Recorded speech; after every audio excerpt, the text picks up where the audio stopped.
Halo teman-teman semuanya, kembali dengan saya Noel Arako Prawira. Nah, dalam video kali ini kita akan memberikan sebuah tutorial, yaitu ada sum, average, max, min, dan juga count. Nah, di dalam video kali ini kita mulai dengan rumus sum, yaitu menjumlahkan sebuah data atau nilai. Kita ketikkan untuk sum, yaitu sama dengan sum lalu kurung buka. Nah, kita blok mulai dari nilai sejarah, IPA, matematika, dan bahasa Indonesia. Kita blok semuanya ya. Nah, yang di blok itu nilainya saja, bukan semuanya, tapi cuma nilainya aja. Nah, lalu kita kurung tutup dan kita ketikkan enter. Nah, ini kan ada banyak ya, ada sekitar 7 data siswa. Nah, untuk agar tidak kelamaan, kita gunakan cara ini.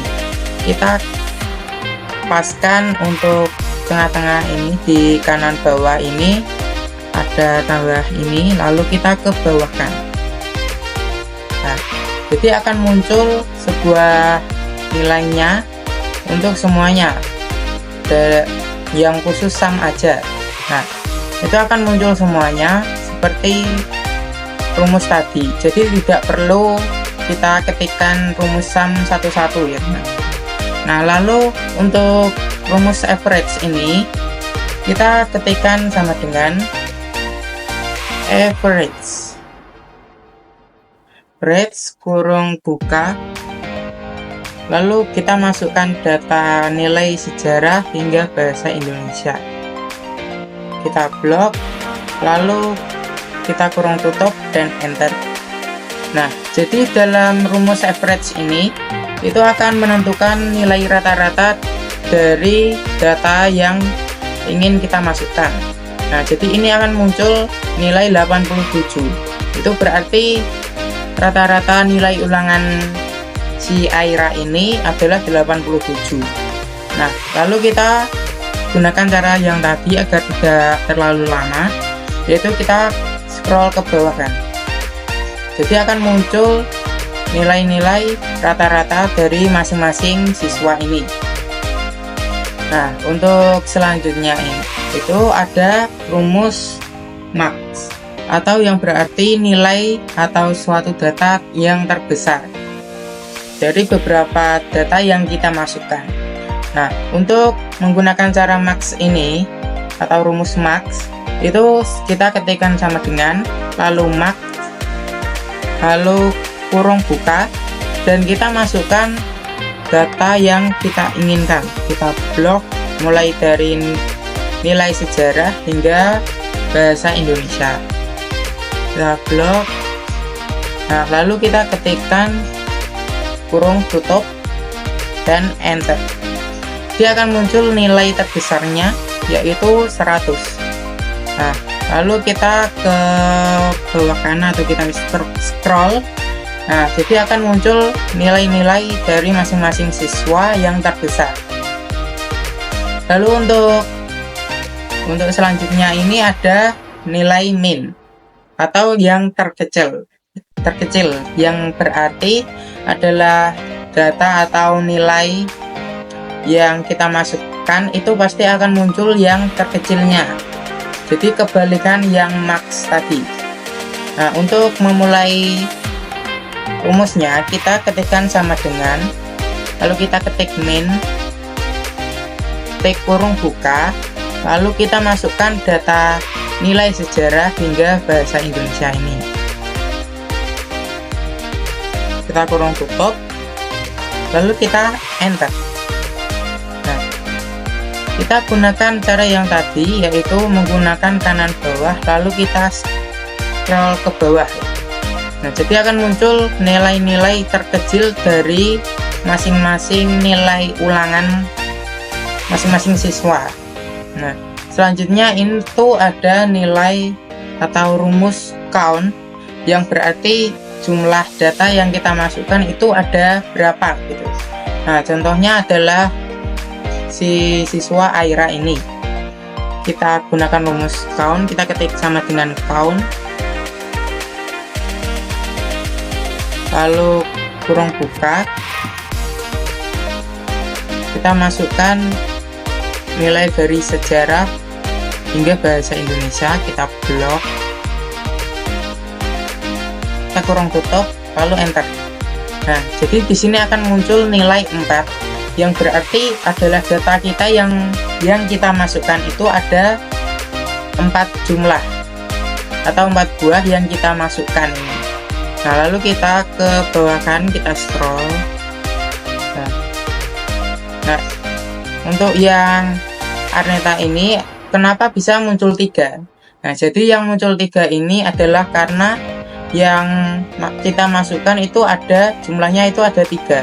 Nah, contohnya yang nilai bahasa Indonesia ini kan kosong, jadi dia belum mengerjakan nilainya, mengerjakan ulangan, jadi ini masih belum terdeteksi ada sebuah nilai, jadi munculnya hanya 3 nilai saja. Nah, berikut, nah untuk selanjutnya kita ini kan ada lagi yang di bawahnya, jadi kan kita mengerjakan yang sebelah kanan. Nah, lalu kita kerjakan yang sebelah kiri. Ini sama saja seperti rumus yang tadi. Untuk yang jumlah, ini kita ketik sama dengan sum, lalu kurung buka, kita masukkan nilai masing-masing siswa yang sejarah saja.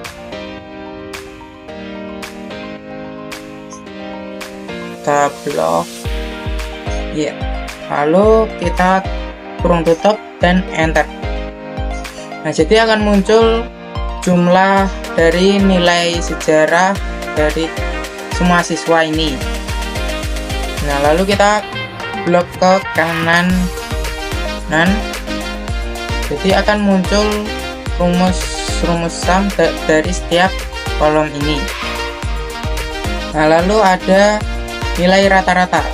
Nilai rata-rata kita gunakan rumus average. Nah, itu sama seperti tadi, kita kurung buka, lalu kita masukkan nilai masing-masing siswa yang sejarah saja. Kita blok, lalu kita kurung tutup dan enter.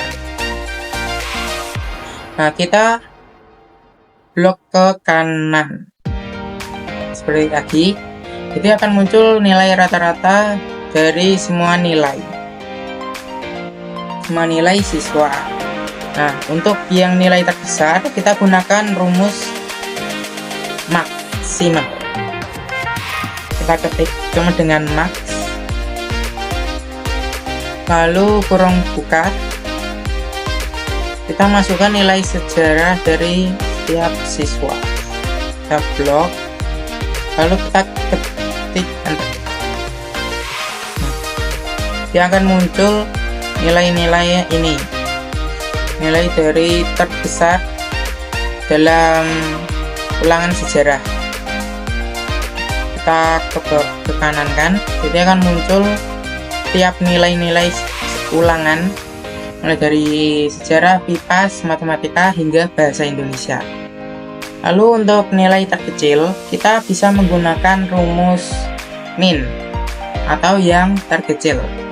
Nah, kita ketik sama dengan min kurung buka, lalu kita masukkan data dari nilai ulangan sejarah setiap siswa. Nah, kita blok, lalu kita ketik enter. Nah, kita ke kanan kan, dia akan muncul nilai terkecil setiap siswa. Lalu untuk jumlah data itu kita bisa menggunakan rumus count seperti yang tadi, yaitu sama dengan count, lalu kita kurung buka, masukkan nilai masing-masing siswa, kita blok, lalu kurung tutup dan enter. Nah, jadi ini akan muncul nilai sebuah data yaitu 7 yang menandakan bahwa data yang kita isikan itu ada 7. Nah, kalau kita ke kanan kan, nah ini kan ada yang 6 ya, itu sama yang saya jelaskan tadi, yaitu berarti data yang kita masukkan itu hanya 6. Nah, ini yang Azwadia ini kan tidak ada nilainya ini. Nah, jadi tidak terdeteksi dalam rumus count ini. Nah, jadi sekian adalah sebuah tutorial dari saya, kiranya dapat berguna bagi setiap semuanya. Terima kasih.